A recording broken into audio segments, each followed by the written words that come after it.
মরিতে চাহি না আমি সুন্দর ভুবনে, মানবের মাঝে আমি বাঁচিবারে চাই।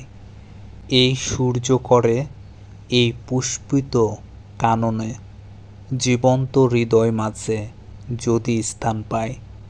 ধরায় প্রাণের লেখা চিরতরঙ্গিত, বিরহ মিলন কত হাসি অশ্রুময়। মানবের সুখে দুঃখে গাহিয়া সঙ্গীত, যদি গো রচিতে পারি অমর আলোয়।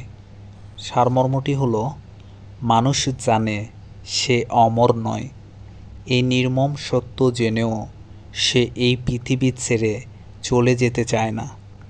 মানুষ হৃদয়ের মাঝে চির অমরত্ব লাভ করতে চায়, পরের কল্যাণে নিজেকে উৎসর্গ করে। মহৎ কীর্তি স্থাপন করার মাধ্যমেই কেবল মানুষ পারে মানুষের হৃদয়ে স্থান করে নিতে।